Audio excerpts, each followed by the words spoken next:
Hello friends, मेरा नाम अजय सिसोदिया और आप देख रहे हैं डॉकर। तो दोस्तों, नई सीरीज है डॉकर की। डॉकर क्या होता है हम देखेंगे इसमें। डॉकर क्या होता है और इसमें इमेज क्या होती है, डॉकर इमेज क्या होती है, कंटेनर क्या होते हैं, और ये सेम अलग अलग प्लेटफॉर्म पर ये रन हो सकता है, नहीं हो सकता है, और ये किस तरह से हम इसके साथ एप्लीकेशन को रन करा सकते हैं। तो ये सब हम में देखने वाले हैं इस वीडियो के अंदर। थोड़ा इंट्रोडक्शन देखेंगे, थोड़ा थ्योरी देखेंगे और कुछ इमेजेस की हेल्प से इसको हम जानने की कोशिश करेंगे डॉकर क्या है। ठीक है, तो डॉकर के बारे में हम सीरीज बनाना चाह रहे हैं। ये हमारा इंट्रोडक्शन वीडियो दोस्तों, और पूरे डिटेल हमें आने वाली वीडियोस में बताऊंगा, पूरा प्रैक्टिकल करके दिखाऊंगा, और ये भी दिखाऊंगा कि अगर आपके सिस्टम में डॉकर नहीं है और अगर आप दूसरे पीएचपी में कहीं काम कर रहे हैं और डॉकर को आप जानना चाहते हैं, तो मैं हम फ्री की जो ऑनलाइन टर्मिनल है वहाँ पर हम काम करेंगे और पूरी इसकी चीज़ों को समझेंगे। तो डॉकर क्या होता है। तो डॉकर एक ऐसा प्लेटफॉर्म है दोस्तों जहाँ पर हम अपनी एप्लीकेशन को कंटेनर्स में डिप्लॉय कर सकते हैं, टेस्टिंग कर सकते हैं, और ये सब जो भी चीज़ें आप कर सकते हैं। जैसे आपने प्रोजेक्ट अभी काम किया होगा, पाइथन में काम किया होगा, और आपने पीएचपी में किया होगा, जावा में, जिसमें भी आपने काम किया होगा, अभी आप कर रहे होंगे, तो आपने देखा होगा वहाँ पर एक सर्वर हमें चाहिए होगा, चाहे वो अपाची हो, नोड हो या nginx हो, और उसके साथ एक बैकएंड, हमें बैकएंड के लिए एक लैंग्वेज चाहिए, जैसे पीएचपी हो, पाइथन हो, और उसके साथ हम जब किसी भी एक प्रोजेक्ट बनाते हैं, उसमें सेटअप करते हैं, तो वो सारी चीज़ें हम वहाँ लेते हैं।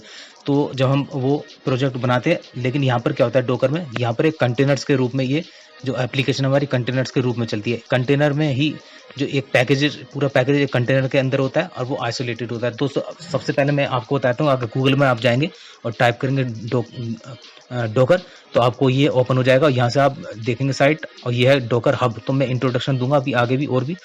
तो देखिए यहाँ पर क्या कर सकते हैं, आप डॉकर को इंस्टॉल कर सकते हैं। और अब हम थोड़ा देख लेते हैं डॉकर के बारे में। डॉकर इंजन क्या होता है। Docker engine is the core of the Docker. Docker engine core होता है डॉकर का। It is the underlying client server technology है ये एक, जो क्रिएट करती है और रन करती है कंटेनर्स को, जो कंटेनर को रन करती है। डॉकर इंजन की हेल्प से कंटेनर रन होते हैं। आप ब्लैक कलर का देखिए कंटेनर्स थे, और कंटेनर को रन कराती है, और ये इसको क्रिएट करती है और रन कराती है। तो डॉकर इंजन एक कोर होता है डॉकर का, जिसकी बहुत ही आवश्यकता है। उसके बाद क्या होता है कि अब बात आती है व्हाट इज डॉकर। तो डॉकर को मैं कई तरह से समझाने की कोशिश करूंगा डॉकर क्या है। तो देखिए, नंबर 1 जो पॉइंट लिखा हो हम इसको देख लेते हैं कि Docker is the set of platform. Docker एक क्या है, Docker is a set of platform as a service products. तो डॉकर एक सेट ऑफ प्लेटफॉर्म है as a service product that use OS level virtualization, जो ओएस लेवल वर्चुअलाइजेशन को use करता है, और हम जो पैकेज हैं उनको एक पैकेज के रूप में, सॉफ्टवेयर को एक पैकेज के रूप में डिलीवर करता है, जिसको हम कंटेनर कहते हैं।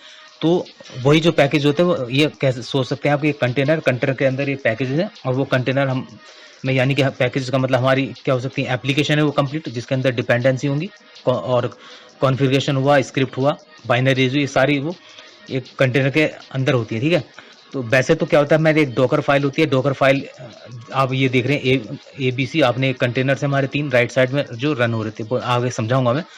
तो हम हमारे पास एक डॉक फाइल इमेज होती है, जिसमें सारी कंटेनर को बनाने के लिए जो रिक्वायरमेंट होती है, कॉन्फ़िगरेशन होती है, वो उसमें एक स्क्रिप्ट के रूप में वहाँ लिखी होती है, पूरी इन्फॉर्मेशन वहाँ पे होती है। उस इमेजेस से हम क्या बनाते हैं, कंटेनर्स बनाते हैं, और कंटेनर्स बनाते हैं, और उसमें सारी इन्फॉर्मेशन होती है कि आप PHP यूज करेंगे, और अपाची सर्वर यूज करेंगे, और MySQL यूज करेंगे।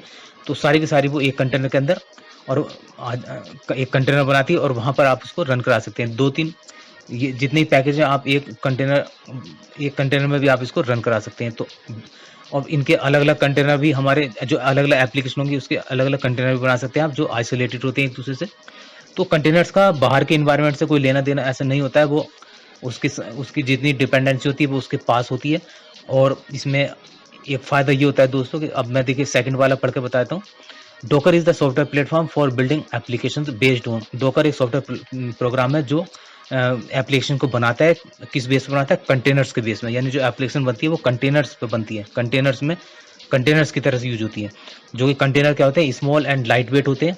एग्जीक्यूशन एनवायरनमेंट होता है that make shared use of the operating system kernel, जो ऑपरेटिंग सिस्टम के कर्नल को यूज करते हैं, but otherwise run in isolation from one another. But ये एक दूसरे से जो है आइसोलेशन में होते हैं, मतलब कि इनका एक दूसरे लेना देना नहीं है।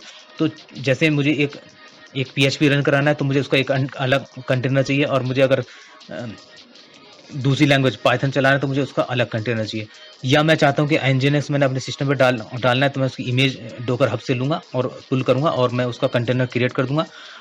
तो मान लीजिए मैंने एक nginx का 1 कंटेनर लिया, तो मैं उसी इमेज से एक दूसरा कंटेनर बना सकता हूँ nginx का दूसरे पोर्ट पर, उसी तरह से मैं तीसरा बना सकता हूँ। तो तीनों का आपस में कोई आइसोलेटेड होते हैं, इनका कोई लेना देना नहीं होगा, ठीक है। अब थर्ड पॉइंट पढ़ लेते हैं। Docker helps developers build light weight and portable software control, ठीक है ना। और ये होता है कंटेनर्स होते हैं दैट सिंपलीफाई एप्लीकेशन डेवलपमेंट, जो सिंपलीफाई करते हैं डेवलपमेंट को, टेस्टिंग को, डिप्लॉय जो काम आपने पहले किया वही यहाँ करना है, लेकिन यहाँ पर आपको डोकर का यूज करें, डोकर टेक्नोलॉजी का यूज करेंगे और यहाँ पर हम जो कंटेनर्स बनाएंगे। तो कंटेनर्स क्या होते हैं, इसका फायदा क्या होता है, मान लीजिए आप किसी ऑपरेटिंग सिस्टम पर आपने विंडोज में ये डोकर डाला हुआ है और वहाँ पर आपने इमेजेस बनाई है, मतलब आप एक कंटेनर्स बना रहे हैं और उसमें आप बना रहे हैं PHP पर, तो वो जो कंटेनर बनाया मान लीजिए आपको एक इमेज की तरह से आप उसको अपने डोकर हब पर रख सकते हैं। और अगर आप दूसरे प्लेटफॉर्म पर उसको चलाना चाहेंगे तो जैसे कि अवंटू हुआ, तो वहाँ पर आप उसकी जो इमेज है उसको आप डोकर हब से वहाँ लेकर आएंगे और उसको वहाँ पर रन कराएंगे, वहाँ भी डोकर होना चाहिए, तो वो वहाँ भी रन हो जाएगी बिल्कुल। और इस तरह नहीं कि आपने ये कौन से प्लेटफॉर्म पर बनाई है तो आप लाइनक्स पर आपको रन नहीं होगी, बिल्कुल होगी, क्योंकि उसकी डिपेंडेंसी उसके साथ रहती है। और जिस ऑपरेटिंग सिस्टम पर कंटेनर बनता है तो इमेज बनती है, तो उसकी कुछ इन्फॉर्मेशन वहाँ भी चंक्स के रूप में वहाँ पर रहती है। अब देखिए यहाँ इंस्टॉल कैसे करना है आपको, यहाँ पर सारे ऑप्शन दिए हैं, विंडोज में करना है, लिनक्स करना है, तो आप उसी पर क्लिक करेंगे। जैसे मैं विंडोज चाहिए तो मैं यहाँ क्लिक करूँगा, आप यहाँ से इंस्टॉल कर सकते हैं। तो अभी मैं आगे इमेज से एक्सप्लेन करूंगा थोड़ा सा, बिल्कुल आसान है दोस्तों, ऐसे इतना टफ नहीं है, मैं आसान तरीके बना रहा हूँ क्योंकि मेरे पता है कि मुझे बिगनर्स के लिए मैं वीडियोस बना रहा हूँ। तो आप यहाँ इस तरह से रिक्वायरमेंट देख सकते हैं, क्या क्या रिक्वायरमेंट है आपके सिस्टम की। तो WSL2 और नीचे दिया हुआ 64 बिट और ये सब दिया हुआ, इसमें 4 GB सिस्टम रैम चाहिए, तो ये रिक्वायरमेंट है। और अगर आपका पुराना सिस्टम है तो वहाँ पर आपको वर्चुअल बॉक्स वगैरह इंस्टॉल करना पड़ेगा। तो यहाँ से आप डॉक्यूमेंट पढ़ेंगे तो आसानी से आप समझ जाएंगे कैसे इंस्टॉलेशन करनी है। तो ये एक ऐसा प्लेटफॉर्म मिल गया है दोस्तों डॉकर, जिसमें आपका जो कंटेनर्स जो होंगे, मान लीजिए कंटेनर्स के रूप में एप्लीकेशन को आप रन करा सकते हैं। मान लीजिए एक इमेज PHP की मैंने डॉकर हब से पुल किया और मैं उसी इमेज से मैं दो अलग अलग कंटेनर बना लूँगा, तो बिल्कुल संभव है, आप 2, 3, 4 जितने भी कंटेनर बना सकते हैं उसी एक इमेज से, और उनका आपस में जो वो होंगे आइसोलेशन होगा, मतलब कि एक दूसरे से कोई भी मतलब नहीं होगा, उनकी अलग अलग डिपेंडेंसी होंगी और अलग अलग आप उसको काम कर सकते हैं इसमें। जबकि वर्चुअल मशीन में ऐसा जो सिस्टम था मैं अभी समझाऊंगा आपको वर्चुअल मशीन और कंटेनर्स के बारे में। तो देखिए यहाँ पर है, यहाँ से आप मैंने बता दिया किस तरह से आप डॉक्यूमेंट पढ़ेंगे तो आपको समझ में आ जाएगा कैसे इंस्टॉल करना है, सिंपल। तो मैं बीच बीच में अलग अलग बना रहा हूँ। ये डॉकर हब, जैसे आपने गिटहब देखा होगा दोस्तों, वहाँ पर आपके जो प्रोजेक्ट हैं सारे प्रोजेक्ट आप गिटहब पर रखते हो, इसी तरह से ये होता है डॉकर के लिए कि जो आप इमेज होती है वो कहाँ रख सकते हो, अपने यहाँ पर रजिस्टर कर सकते हैं अपने, और यहाँ पर अपने जो यहाँ पर जो भी इमेज बनाएंगे तो वो अपने यहाँ पर डॉकर हब पर रख सकते हो और कहीं भी किसी प्लेटफॉर्म पर आप इसको एक्सेस कर सकते हो और उस इमेज से आप कंटेनर बना सकते हो और एप्लीकेशन रन करा सकते हो। मैं यहाँ सर्च कर रहा हूँ PHP की ये इमेज है, देखिए यहाँ पर फिल्टर लगा सकते हैं। तो आप जितनी भी इमेज अपनी इमेज बनाएंगे तो आप यहाँ रख सकते हैं, और यानी कि आप जो इमेज जरूरत पड़ेगी तो आप यहाँ से उसको पुल कर सकते हैं। इसके कमांड्स होते हैं, मैं आने वाले वीडियो में सब आसानी से बताऊंगा दोस्तों। तो देखिए मैं यहाँ क्लिक करता हूँ तो इसके जो आपको कंटेनर्स कैसे रन कराना है वो यहाँ दिया हुआ है, और कुछ कॉन्फ़िगर कैसे करना है वो दिया हुआ है, और यहाँ से पुल कैसे करना है उसका कमांड यहाँ दिया हुआ है। सारी इन्फॉर्मेशन PHP की आपको यहाँ मिल जाएगी। आप देख पा रहे हैं डॉक फाइल कैसे बनाते हैं, उसकी डॉक फाइल की जो आपकी डॉक फाइल के अंदर जो इन्फॉर्मेशन है वो इस तरह से लिखी जाती है, फ्रॉम कॉपी, ठीक है। और इसी से हमारी दोस्तों इमेज बनेगी। तो इसी तरह से आप सोचिएगा इस इमेज से मैं कई सारे कंटेनर्स को रन कर सकता हूँ अपने डॉकर प्लेटफॉर्म पर, जो कि वो अगर मैं विंडो यूज कर रहा हूँ, OS यूज कर रहा हूँ तो मेरे वहाँ भी रन होंगे, और अगर मैं लाइनक्स पर जा रहा हूँ लिनक्स पर तो वहाँ भी वो रन होंगे कंटेनर्स।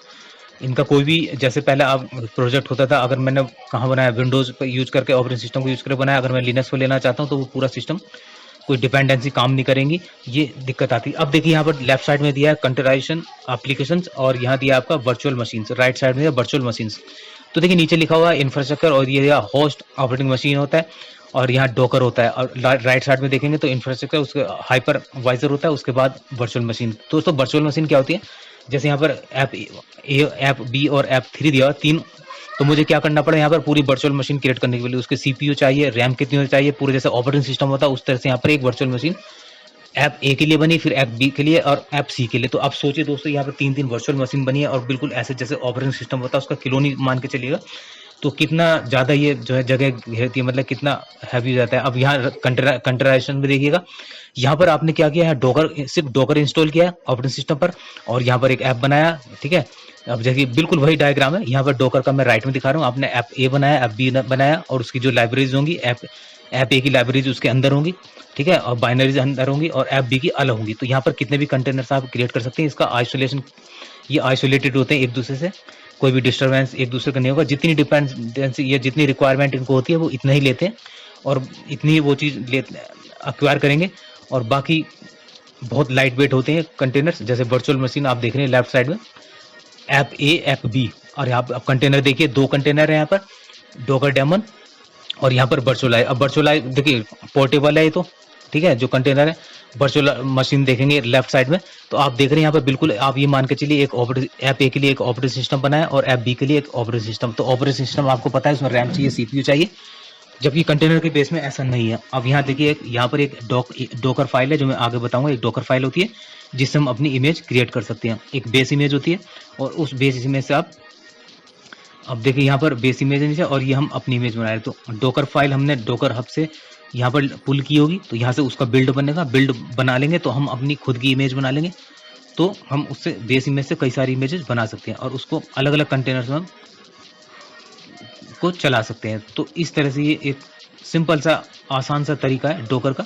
तो डोकर प्लेटफॉर्म का मतलब कि आपको डोकर अपने सिस्टम पे इंस्टॉल करना होगा, चाहे Ubuntu हो, चाहे आप ओएस पे कर रहे हो। और उसमें अगर आपने एक इमेज, अगर मान लीजिए कंटेनर एक एप्लीकेशन चलानी है, तो आप चलाएंगे एक इमेज, उसकी इमेज आपको इमेज बना सकते हैं, इमेज बनाएंगे, और अपनी जो उसमें स्क्रिप्ट लिखेंगे, आप अपनी लिखेंगे कि उसको कौन सी मुझे इंजन की जरूरत है, मुझे PHP की जो रिक्वायरमेंट है, वहाँ आप फ्रॉम करके लिखेंगे, और उसमें कौन से पोर्ट पर रन कराना है वो एक इमेज अपनी सेव कराएंगे डोकर हब पर।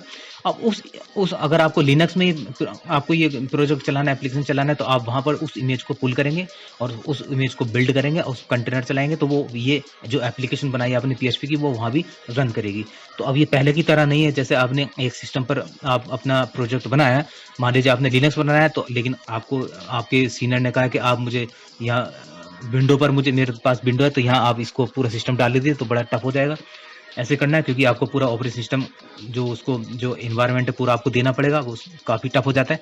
लेकिन वहाँ कंटेनर के अगर आपने डोकर में अगर कोई एक कंटेनर बनाया है, यानी कि एक एप्लीकेशन बनाई है, तो वो आसान होगा, क्योंकि आपको सिर्फ इमेज को डोकर पर रखना है, और उसको आपको लिनक्स या जो भी अदर ऑपरेटिंग सिस्टम है आपको वहाँ पर डालना है, और वहाँ वो कंटेनर रन हो सकता है। दोस्तों वीडियो अच्छा लगे तो लाइक, शेयर और सब्सक्राइब जरूर कीजिएगा। मैं कोशिश की है मैंने छोटे से वीडियो में एक छोटी सी इन्फॉर्मेशन देने के लिए, क्योंकि आगे मैं क्लियर करूंगा जब वीडियोस बनाऊंगा बहुत बारीकी से। नीचे देखिए हमारी एक इमेज है, मैंने इसको एक कमांड लगाया है डोकर रन का।